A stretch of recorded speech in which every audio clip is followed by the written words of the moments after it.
እጅግ ያሳዝናል 28 ሰዎች ሞተዋል በዚህ አደጋ አሁን የሟቾች ቁጥር 31 ደረሰ ተሽከርካሪው በጣም ከማርጀቱ የተነሳ ለቃላት ይከብዳል ሲሉ ነው እማኞች የገለጹ ጋዜጠኛ ሳልሳዊት ባይነሳኝ በመምህር ዘላለም መዝገብ ተከሳ አሁንም በእስር ላይ ትገኛለች። ሌሎች ተሳደው በየጫካው ተደብቀው ባሉበት ቤተክርስቲያን እየነደደ ባለበት ሰዓት በአመት በሁለት አመት ስንት አብያተ ክርስቲያኖች እንደተቃጠሉ ረሳችሁ? በቁጥጥር ስር በዋለችባቸው በመጀመሪያዎቹ 2 ቀናት ቤተሰቦቿን እንዳይጠይቋት እንዳያገኟትም ተከልክላም ቆይታለች። አማራና ኦርቶዶክስ መጥፋት አለባቸው።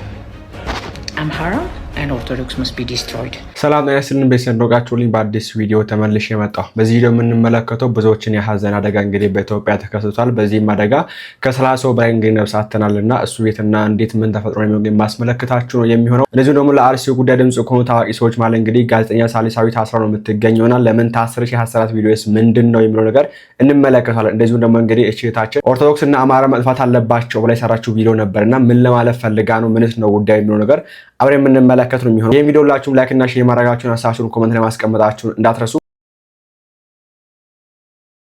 መጀመሪያ እንግዲህ ወደ ጋዜጠኛው እስር ከመሄዳችን በፊት ዛሬ ብዙዎችን ልብ የነካ አደጋ እንግዲህ በኢትዮጵያ ተፈጥሯልና በጣም ነው የሚያሳዝነው።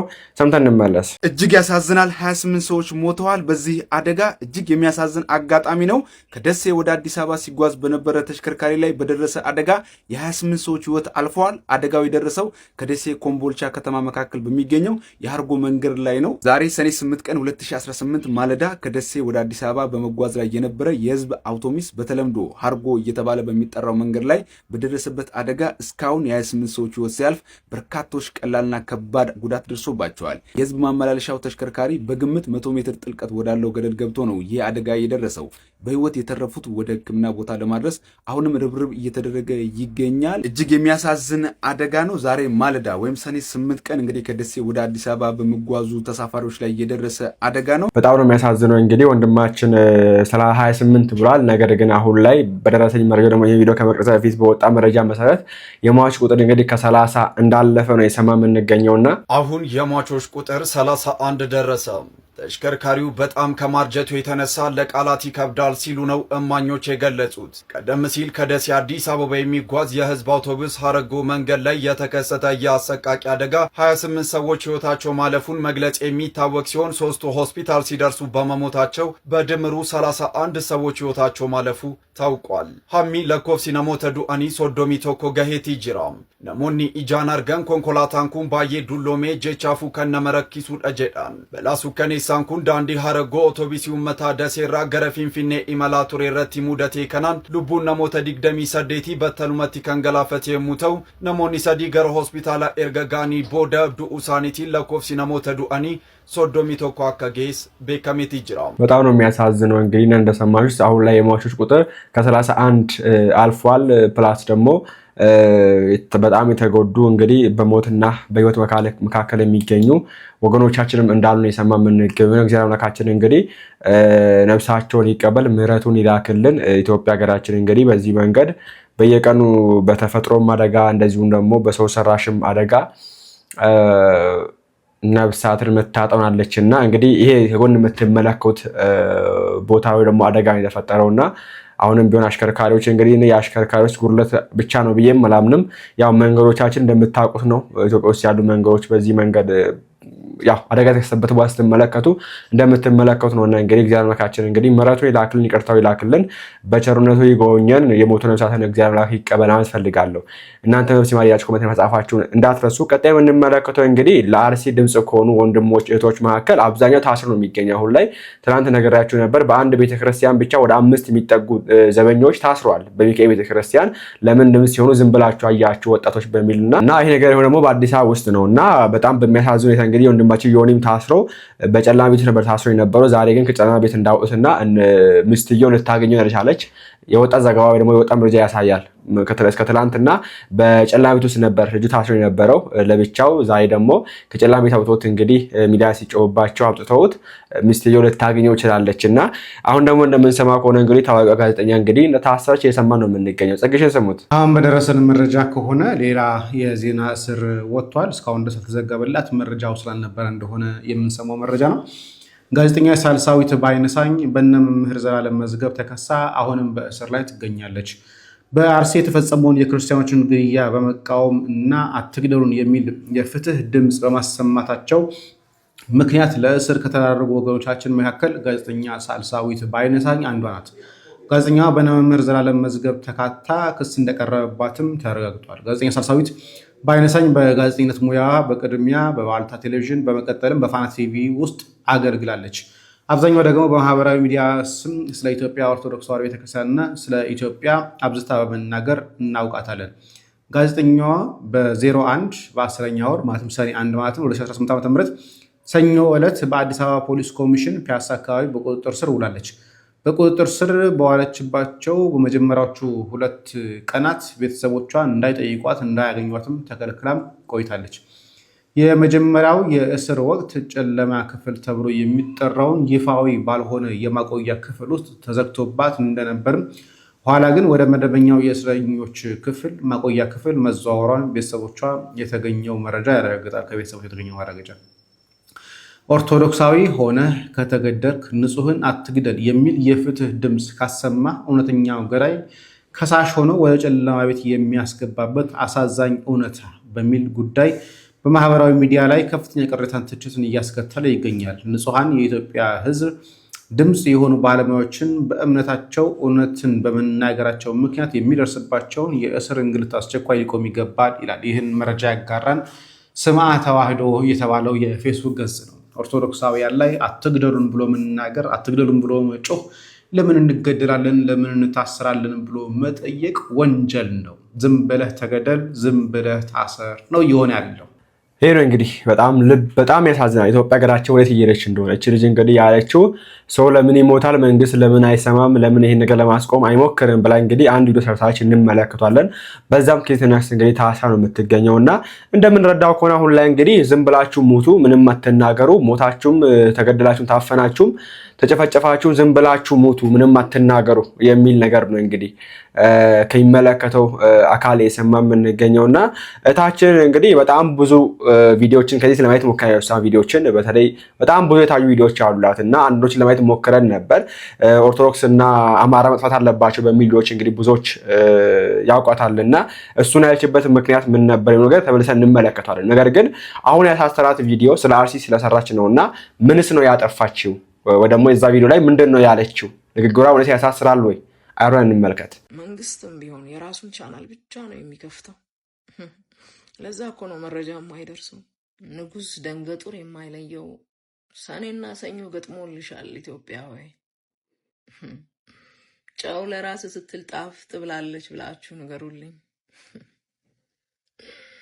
ትናንትና ደጋጎቹን ነገስታትም ይሁን ክፉዎቹን መሪዎች ሁሉ ጠራርጎ የወሰደው ሰኔና ሰኞ ይሄው ገጥሟል።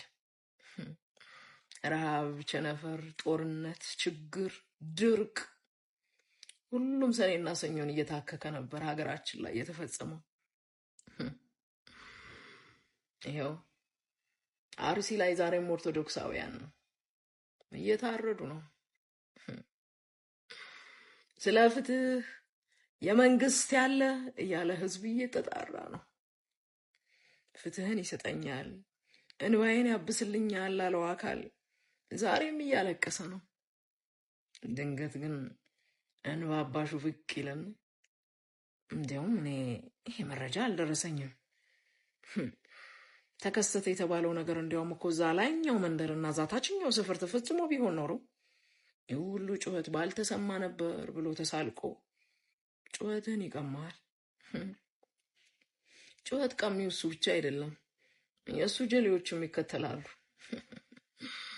ትናንት ያልጮኸ ዛሬ መጮህ የለበትም፣ ትናንት የዛ ቁስል ያልተሰማው ዛሬ የዚህኛው ቁስል ሊሰማው አይገባም የሚለውን ፕሪንሲፕል ማን እንዳጸደቀው ባላቅም የየትኛው አድርባይና ፌርነስ ተጫዋች ጨዋታ እንደሆነ ባይገባኝም ቅሉ ግን ይኸው ተሰድረው በየኮመንቱ ጭራሽ የሚከተላቸውን ህዝብ ተማምነው ትናንትና አክሱም ላይ ያው ሁሉ ካህናት ሲታረድ ቤተክርስቲያን ሲቃጠል የት ነበርሽ አንቺ መርጦ አልቃሽ እያሉ ይዘባበታሉ። አንድ የተሳሳታችሁት ነገር እናንተ ዛሬ እየተዘባበታችሁ ያላችሁት ባልቃሹ ላይ አይደለም፣ በሟቹና ነገ በሚሞተው ላይ ነው።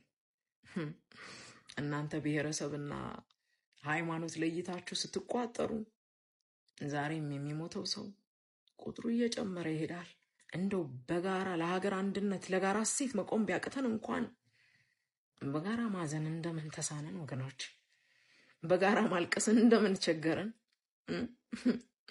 ለዚህ ሁሉ ለታረደ ክርስቲያን ሰዎች ሲጮሁ አክሱም ሙስሊሞች ምን እየተደረጉ እንደሆነ አልሰማሽም ብሎ እንባ መቀማትን አሁን ምን አመጣው? ሰው ነጠላ ዘቅዝቆ እያለቀሰ ደረት እየደቃ ማልቀስ አይገባህም ማለት ለሞተው ወይስ ለቆመው? የሞተው አፈር ሳይነካው በቅጡ እንኳን ሳይቀበር ሌሎች ተሳደው በየጫካው ተደብቀው ባሉበት ቤተክርስቲያን እየነደደ ባለበት ሰዓት አመታትን እየቆጠሩ ነገና ትናንትን ባለማገናዘብ ስለ ትናንትና ማልቀስ ብቻ ምን ትርጉም አለው? ትናንትናስ የተሳሳተ ዛሬ መጥቶ ማልቀሱ ስህተት ነው ወይስ ትናንትና ስለሆነውና ስላልተደረገው ነገር እየተከራከርን ዛሬ ፊታችን ላይ የሚሆነውን ነገር ባላየ ዝም ብለን በርካቶች እንዲያልቁ ምክንያት እንድንሆን ነው የፈለጋችሁት? ምንድነው ፖይንታችሁ? ምንድነው ማስተላለፍ የፈለጋችሁት? ወይስ እኔ ቤት ሲቃጠል ዝም ስላላችሁ ዛሬ ቤታችሁ ተቀጠለና ደስ ብሎኛል እያላችሁ ነው? እናንተ አሁን ስለ ጨዋሂው እንጂ ስለሚጮህለት እኮ ዘንግታችሁታል። ስለ ትናንትና እናውራ ካላችሁማ ቆጥረን እንጨርሰዋለን። ተወቃቅሰንስ እንጨርሰዋለን። በአመት በሁለት አመት ስንት አብያተ ክርስቲያኖች እንደተቃጠሉ ረሳችሁት? እኔ የምለው እናንተ ሙስሊሞች ውስጥ እንደው ትናንትና በትናንትናው ጦርነት እንኳን ወሎ አካባቢ ብቻ የስንት ደረሳ ቤት እንደተቃጠለ የስንት የደረሳ ትምህርት ቤቶች እንደወደሙ አልሰማችሁም? መርጦ አልቃሽ። ለመሆኑ በዚህ ሀገር እርስ በርስ ጦርነት ብቻውን የሚሞት ብሔረሰብ አለ? ማንም ያጥፋ ብቻውን ነው ወይ የሚሞተው? ብቻውን አይደለም። የሁሉም እናት ልጇ ጠፍቶባታል። አማራ ክልል ስላለው ችግር ቢነሳ ትናንትና ስለ ትግራይ ስላላወራችሁ አታውሩ። ዛሬ ኦሮሚያ ውስጥ ስላለው ችግር ቢነሳ ትናንትና ስላላወጋችሁ አታውሩ። ያስኬዳል? ሁሉስ ኢትዮጵያዊ አይደል? ያጠፋ እስከ ጥፋቱ አይመለስም? ትናንትና ያልጮኸ ዛሬ የመጮህ መብት የለውም? ምንድነው እያላችሁን ያላችሁት? ታዲያ ሁሉም ጩኸት የሚቀማማው የራሱን ቴሌቪዥን ከፍቶ ራሱን ብቻ ሲያይ ስለሚውል ነው። ወገኖች ሪሞት እኮ የተሰራው ቻናል እንድንቀያየር ነው። ሰው እንዴት የስልኩንም ፓስወርድ ከፍቶ የራሱን ምስል ብቻ ሲያይ ይውላል? ሰው እንዴት ራሱን ብቻ ፎሎ ያደርጋል? ታዲያ እኔ ቤት ያለው እሳት አንተ ቤት ካልደረሰ ብቻ የማይሰማን እኮ የራሳችን ቴሌቪዥን ብቻ ከፍተን ራሳችን ብቻ ስናይና ስናደንቅ በራስ ፍቅር ብቻ ተለክፈን እየኖረን ስለሆነ ነው። መንግስትም ቢሆን የራሱን ቻናል ብቻ ነው የሚከፍተው። ለዛ እኮ ነው መረጃ የማይደርሰው። ሰው እንዴት በራሱ ፍቅር ብቻ ተለክፎ ይኖራል? ሰው እንዴት ቻናል እየቀያየረ ምን ተባለ ምን ተደረገ የሚለውን አያይም? እንዴት እኔ ብቻ ትክክል፣ እንዴት እኔ ብቻ ነኝ ብሎ ይኖራል? እንደ ሀገር አያስኬድም። እስከ ዛሬ ውስጥ ጠፋ። ዛሬ ፊት ለፊታችን እየሆነ ስላለው ነገ ስለሚሆነውም ነገር ስለ ትናንት እያነሳን እየተካሰስን ዛሬም ሳንፈታ እንድንኖር ነው የምትፈልጉት? የለም፣ እናንተም ቻናል ቀይሩ። እግዚአብሔር ይስጥልን። ይሄ ቪዲዮ ነው እንግዲህ ያሳሰራት እና እዚህ ቪዲዮ ላይ የሚያሳስር ነገር ሌላ በጣም ለመቀስቀስ አሁን እንግዲህ የተባለችው በዲያቆን ዘላለም መዝገብ ነው እንግዲህ እሷም የተከሰሰችውና እነዛ ከሆነ አመፅ ለመቀስቀስ ወይም ህዝቡ በማነሳሳት በሚል ነው። እዚህ ጋር ያደረገችው ነገር ህዝቡን የሚያነሳሳ አይደለም። ህዝቡን ካነሳሳም አብረን እናልቅስ፣ አብረን እንጩ፣ ኦኬ አብረን ነጠላ ላይ ዘቅዝቀን እናልቅስ። ሰው እየሞተ ነው የሚገኘው። አንዱ ትላንት እንዲህ ብላችሁ ያላችሁ ዝም አትበሉ። ኦኬ ነገ ለሚመጣው ደግሞ ዛሬ እንዲህ ዝም ካላችሁ ነገም ዝም ባሉ አይቀርም ነው የሚል ነገር ታነሳለች እህታችን እንግዲህና ነገር ግን ይሄን ቪዲዮ ሰራሽ ብሎ እንግዲህ መንግስት አስሯት እንደሚገኝ ነው እየሰማ የምንገኘው። መታሰራም እንግዲህ ሰማው ዛሬ ነው። በጣም ነው የሚያሳዝነው። እኔ እንጃ ወዴት እየሄድን እንደሆነ። ዝም ብላችሁ ሞቱ፣ ምንም ድምፅ አታሰሙ የተባለ ነው የሚገኘው እንግዲህ አሁን ላይ እና አትግደሉን፣ ሰው አይሞት። ኦኬ ሰው እየሞተ ነው የሚገኝ ኢትዮጵያ ውስጥ በግፍ የተጨፈ ነው የሚገኘው ማለት ወንጀል ሆነበት ዘመን ላይ ደርሰናልና እግዚአብሔር ሆነን እንግዲህ እግዚአብሔር ይረሰን። እታችንም እግዚአብሔር አምላካችን እንግዲህ ባለሽበት ይረስልሽ። እስር ቤቱን የጳውሎስን ሲላሲ ያርግልሽ ማለት ፈልጋለሁ። እኔ እንጃ በዚህ መንገድ መቀጠል የሚቻል አይመስለኝም። በጣም ብዙ ዋጋ ያስከፍላልና እናንተም እንግዲህ ሀሳባችሁን በኮሜንት ላይ አስቀምጡ በዚህ ጉዳይ ላይ። እስቲ እታችን እንግዲህ ብዙ ከታዩላት ቪዲዮዎች ማለት ጋዜጠኛ እንግዲህ ብዙ ከታዩላት ቪዲዮዎች ማለት እንግዲህ አማራና ኦርቶዶክስ መጥፋት አለባቸው የሚል አንድ ሰርታ ነበርና ምን ለማለት ፈልጋ ነው? ማንስ ነው እንደዛ ያለው የሚለው ነገር አይተን እንመለስ። አማራና ኦርቶዶክስ መጥፋት አለባቸው። አምሃራ and Orthodox must be destroyed. I'm not making this up. እኔ አይደለሁም ይሄንን ያልኩት። ሴክሬታሪ ኦፍ ስቴት የነበረ በሪቻርድ ኒክሰን ዘመን ማለት ነው ሄንሪ ኪሲንጀር ይባላል። በ1972 እንደ ኢሮፓያን አቆጣጠር በእኛ ደግሞ በ1964 ዓመተ ምህረት ቀዳማዊ አፄ ኃይለ ሥላሴ ለመውረድ 2 ዓመታቶች ሲቀሩት ለአሜሪካኖች እንግዲህ እንደ አድቫይዝ እንደ ጥናት ተጠንቶ ምክረ ሀሳብ ሆኖ ለፕሬዚዳንት ጽሕፈት ቤት የቀረበ ጥናታዊ ጽሑፍ ነው የምነግራችሁና በአጠቃላይ ኢትዮጵያን ማንበርከክ ወይም እንደሚፈልጉት አድርገው ለራሳቸው ጥቅም እንድትሰጥ አድርገው ለመያዝ የሚጠቅሟቸውን 4 ፖይንቶች ሄንሪ ኪሲንጀር አቅርቦ ነበረ። ከነዚህ ውስጥ በጣም የሚገርመኝ አንዱ ማለት ብዙዎቹን እንሰማቸዋለን ለመላው አፍሪካ ሀገራትም የሚጠናና የሚታሰብ ነበረ ከሪሶርስ ጋር ተያይዘው ማለት ነው። አንዱ ኤምፕሎይመንት ኤንድ ኤምፓወርመንት ነበረ። እንግዲህ ማብቃትና መቅጠር ማለት ነው። ኤምፕሎይ ያው ስራ ነውና በተለይ ሴቶችን ይላል። ሴቶች ኢምፓወርድ ከሆኑ እንደ ቀድሞ 10 ልጅ 15 ልጅ መውለዳቸውን ያቆሙና በጣም በጥቂት ልጆች ይወሰናሉ ወይም ደግሞ ፈጽሞ አይወልዱም። እንዲህ ከሆነ ፖፑሌሽናቸውን እንቆጣጠረዋለን። ሪሶርሶቻችንን እንግዲህ በገዛ ሪሶርሳችን ማለት ነው ሪሶርሳቸውን እነሱ ይጠቀማሉ። ያው ትውልድን ዘርን የማቋረጥ ነገር ላይ ይታይበታልና ኤምፕሎይመንት ኤንድ ኤምፓወርመንት አንዱ ነበረ። ሁለተኛው ደግሞ ሌላው በጣም የሚገርመው እንግዲህ ሴቱም ሆኑ ወንዶች ደግሞ ከወላጆቻቸው ቤት እንዳይወጡ ዳቦ ማሳጣት። እንግዲህ የዳቦ ቅርጫቱ ያለው እነሱ ጋር ነው። እኛ በራሳችን ሰርተን በራሳችን ለምተን በምግብ ራሳችንን እስካልቻለን ድረስ እንግዲህ የቻለው ሁሉ ሀገሪቷን ለመቆጣጠር ረዣዥም እጁን መስደዱ አይቀርም። ይሄ በታሪክም በኖርንበት ዘመንም የታዘብነው ነገር ይመስለኛል። ብዙዎቻችሁ ታውቁታላችሁ። እና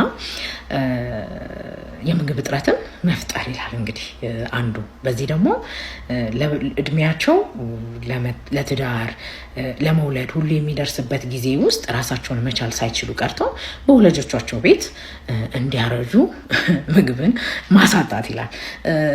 ሶስተኛው ደግሞ የእርስ በርስ ጦርነትን መፍጠር። የእርስ በርስ ጦርነቱ ይላል ግን ኪሲንጀር እኛም መቆጣጠር የምንችለው መሆን አለበት። ከኛ እጅ ከወጣ ከጥቁር አሜሪካኖችና ከአረብ ሀገራት ጋር ሆነው፣ ምክንያቱም አረብ ሀገራት ከአንቲ ዌስተርን ናቸው። ስለዚህ ከእነሱ ጋር ተባብረው ኢትዮጵያኖች ሊያሸንፉን ይችላሉ። በዚህ ደግሞ የዌስተርን ሲቪላይዜሽን ሊቆም ወይም ደግሞ ሪሶርሳችንን ልናጣ ልንጎዳ እንችላለን። ስለዚህ ይሄን ማድረግ አለብን። የእርስ በርስ ጦርነት የሚያቋርጥ እርስ በርስ ጦርነት እኛ መቆጣጠር የምንችለው አይነት ጦርነት መፍጠር አለብን ብሎ ያምናሉ። ብዙዎች ሲነገር የዌስተርን እጅ ያለበት የከሌ እጅ ያለበት ምናምን ተብሎ አንዳንድ ጊዜ ስለ ጦርነቶችና ስለ እርስ በርስ ስላለን ግጭቶች አንዳንድ ነገሮች ሲነሳ ብዙ ሰዎች ለማመን ትረብል ይገጥመዋል። ችግር ረሃብ ስላለብን ነው፣ ድህነት ነው። ኦኬ በጣም የሚያስማማን እነሱም ድሃ ማድረግና እንዳንበላ ማድረግ አንዱ አላማቸው ነው። ምንም ስህተት የለውም። እሱ ብቻ አይደለም ደግሞ የእርስ በርስ ጦርነቱ በእንደዚህ አይነት በዌስተርኖች በመኖች ሴራ እንደዚህ ተሰርቷል ሲባል እኛ ስላልሰለጠንን ነው አእምሯችን ስለቀነጨረ ነው እርስ ነው እንደዚህ ፕላን ተደርጎ ታስቦበትና ተዘጋጅቶ ብዙ የእርስ በርስ ጦርነቶችን ሀገራችን ውስጥ የተከሰቱትን ማንሳት ይቻላል። እስከ ቅርብ ጊዜ አሁንም እንደቀጠለ ነው ማለት ብዙም የሚያወላዳ ማለት ሀሰት አይደለም። ሌላው ደግሞ አንቲ ይሄ ምንድነው የሚባለው የበሽታ የመከላከል አቅማቸውን ማዳከም። እንግዲህ አስቡት በአማርኛው ኢሚዩኒቲ የሚለውን ቅስም መስበር ብለው ተረጉሙታል። ቅስማቸውን መስበር የበሽታ የመከላከል አቅማቸውን ኢሚዩኒቲ እንዳይኖራቸው በማድረግ በማዳከም ይሄም ብዙ ኮንስፓይረሲ ተሰርቶበታል። እንደ HIV አይነት ብዙ በሽታዎች ወደ አፍሪካ የመጡት ያው በእነሱ ነው ተብሎ ይታመናል። ለዚህ አሳማኝ ማስረጃ ይሄ ነው እንካችሁ ማለት ባልችልም ብዙ ኮንስፓይረሲ ተብለው የተጻፉና እየተነገሩ ያጋለጡ የተገደሉ በሽታ መድኃኒቱን እንኳን አግኝተው የተሰወሩ የተባለ ብዙ ነገሮችን አንበበናል። ለጀት ከሆኑ ሰዎች መርማሪዎች እንደዚሁም ማህበረሰብ አንቂዎች መላው ዓለም ላይ ሲሰራጩ ሰምተናል። እና እነዚህን አራት ነገሮች በማድረግ ኢትዮጵያን መቆጣጠር ይቻላል። እንደነገርኳቸው ደግሞ አማራና ኦርቶዶክስ ማጥፋት ደግሞ አንዱ አላማቸው ነበረ። ሄንሪ ኪሲንጀር ማንም ተራ ሰው አይደለም እንግዲህ ተራ ሰው አይደለም። ይሄንን ለፕሬዚዳንቱ እንደ ምክረ ሀሳብ አድርጎ ሲያቀርብና እዛ የተሰበሰቡት ሰዎች ሁሉ ሲያጨበጭቡለትና ሲረዱ ነበረ። እሱ ብቻ አይደለም። ወደኋላ ደግሞ መለስ ብንል ወደ እንግሊዝ እንሄዳለን። ቶማስ ማኩሊ የመሬት ከበርቴና የፓርላማ አባል ነበረ የእንግሊዝ ማለት ነው በ1835 ማለት ነው። ወደኋላ መለስ ብለን ደግሞ እንደዚሁ ለእንግሊዝ ፓርላማ ስለ ኢትዮጵያ ኢማጂን እየነገርኳቸው ያሉት ስለ ኢትዮጵያ ብቻ ነው። የሄንሪ ኪሲንጀር ስም ይሁን አሁን የምነግራቸው የቶማስ ማኩሊ ጥናት ጽሁፎች የቀረቡት እና እንዲያደርጉ የተስማሙት ስለ ኢትዮጵያ ነው። ስለ ኢትዮጵያ ነው። ስለመላው አፍሪካ አይደለም። ሌሎች አፍሪካ ሀገሮችም ላይ ተደርጓል።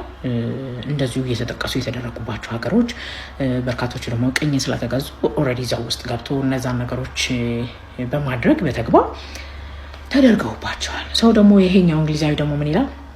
ለፓርላማ የቀረበ ነው እንግዲህ ኢትዮጵያን ለማቆጣጠር ደግሞ አራት ነገሮችን መቆጣጠር ያስፈልጋል አለ። ኢማጂን የመጀመሪያው ስርዓተ መንግስቷን መቆጣጠር፣ ሁለተኛው ስርዓተ ትምህርቷን መቆጣጠር። ብዙ ጊዜ ይነገራል አንድን ሀገር ለመቆጣጠር ስርዓተ ትምህርቷን መቆጣጠር ዋናው ነገር ነው። ምክንያቱም እያስተማር እየነገርን እየኮተኮትን አሁንም በብዙ ትርክቶችና በብዙ አመለካከቶች በእኛ አስተምሮት ባልሆኑ የኛ አባቶች የኛ ሊቃውንት የኛ አዋቂዎች ያልጻፉልን ያልነገሩን ስለ ሀገራችን የሚነገሩ ታሪኮች መከበሪያ መከባበሪያ መማሪያ መማማሪያ መሆኑ የሚገቡ ታሪኮች ሁሉ ለመጣላት ምክንያት ሆነው የሚመጡት በትምህርት ስርዓታችን ሳይቀር ስለተማርናቸው ስለተነገሩን ነው። ያውም ተከፋፍሎ ማለት ነው። አንድ አይነት መንግስት አንድ አይነት ትምህርት ስርዓት ባለበት ሀገር ራሱ ብዙ አይነት አስተምሮችን የያዙ ትምህርቶች ለዘመናት አልፈዋል፣ ለአመታት አልፈዋል። ሰው አንዱ ይሄ ነበረ። ሶስተኛው ደግሞ መንፈሳዊ ተቋማቷን መቆጣጠር መንፈሳዊ ተቋማቷን መቆጣጠር ይሄኛውም ደግሞታል ማለት ነው። ቀጥሎ ደግሞ ባህሏን እንግዲህ በባህል ሲባል ክሽለላው ፉከራው በጣም ተራም ይመስላል። የስነ ልቦናችን ሁናት የሀገር ወዳድነታችን ስለ ሀገር ሲነሳ እንደ ተነካ ንብ ቀፎ ይሆናሉ፣ ጨካኞች ናቸው፣ እንደዚህ የሚባል ነገሮች ብዙ ሰምተናል አይደል? ባህሉም የወለደው ነውና እነዚህን መቆጣጠር ይላሉ። ጣሊያን እንግዲህ አዝማሪዎች አልቀሩትም አይደል? ሲፈጅ ሁሉም ነገር ዝም ብሎ አይደለም። በደንብ ከስሩ ከታየ ብዙ ነገር እነሱ አጥንተው በፓርላማዎቻቸው ተነጋግረው ፕሬዚዳንት ጽሕፈት ቤታቸው ቁጭ ብሎ ፕሬዘንት አድርገው ቪዲዮቻቸው እስከ ቅርብ ጊዜ ድረስ የነ ሄንሪ ኪሲንጀርስ ጉግል ላይ ራሱ ነበረ። ኢትዮጵያን ለመቆጣጠር ኦርቶዶክስና አማራን አጥፎ ምናምን እያለ የሚናገርበት ማለት ነው። ኢማጂን እስኪ ቪዲዮ ያላችሁ ሰዎች ኢንቦክስ አድርጉልኝ። ያየሁበት ወቅት ነበረ፣ አሁን እጄ ላይ የለም። አመሰግናለሁ። የምናደርገውና የሚሆንብንን ነገር ሁሉ ከስር መሰረቱ ማየት ተገቢ ነው ብዬ አምናለሁ። ዛሬስ ደግሞ እንደቀጠለ ነው ወይ ብለው ማጠየቅ ተገቢ አይመስላችሁ? ይህ ነው እንግዲህ እና እህታችን እንደዚህ አይነት ቪዲዮዎችን ስትሰራ እንደዚህ አይነት ጥናቶችን ስታቀርብ ነው የምትታወቀው። እውቀት አላት፣ ሊቅ በሏት እንግዲህ በጣም የሰራችው ቪዲዮ ካያችሁ ካሁን በኋላ ማየት እንሞክራለን። እስክትፈጠር ድምጽ እየሆናት የሰራቻቸው ቪዲዮዎች እንግዲህ በጣም የሚያስደንቁ የሚያስገርሙ ናቸው። ታሪካችንን የሚያስታውሱን ናቸው። ታሪካችንን አንርሳ የሚሉ ናቸው። ነገር ግን ዛሬ እንግዲህ ምክንያት ፈልገው አስገብቷታል። አይ ቲንክ እኔ ምክንያት ፈልገው ካልሆነ በስተቀር የተናገረችው ነገር በቂ ሆኖ አይደለም። ምክንያት ተፈልጎ ታሰረች። ድሮም እንትን ነበረባቸው ነገር ወይ ደግሞ ሌሎችን ለማስፈራት ነው እንግዲህ የሚደረገው ነገር የሚደረገውና በጣም ነው የሚያሳዝነው። ከባድ ነው። በጣም ከባድ ነው። የሄድንበት የምንገኝበት ያለንበት ሁኔታ በጣም ያስፈራል። በጣም ይቀፋልም። እንደ ሀገርም የተነገረችን ያደግና ኢትዮጵያች አይደለችም እና እግዚአብሔር አምላካችን እንግዲህ ይረሰን። እግዚአብሔር እንግዲህ ይሄንም እያለን ይሄ ላይ የሆነ ይሄ ለግፍ እያየ ዝም ማለቱና ያስገርመኛል። እዙ ደግሞ እንዴት ምሕረት እንደሚያደርገን ራሱ ግራ ይገባኛል በእኛም የተነሳና እናንተም እንግዲህ ሀሳባችሁን በኮሜንት ላይ አስቀምጡ። አሁንም ቢሆን እንግላታችን ፍትህ ማለት ፈልጋለሁ። ፍትህ የሚሰጥ አካል ያው ኢትዮጵያ ውስጥ ባይኖርም ጀስት ለቃል ያክል ፍትህ ማለት ፈልጋለሁ። እናንተም ሀሳባችሁን በኮሜንት ላይ አስፍሩልኝ። በቀጣይ ነው እንመለሳለን። ላይክ እና ሼር ማድረጋችሁ እንዳትረሱ። እግዚአብሔር አምላካችን ሀገራችን ኢትዮጵያ ሰላም ያድርግልን።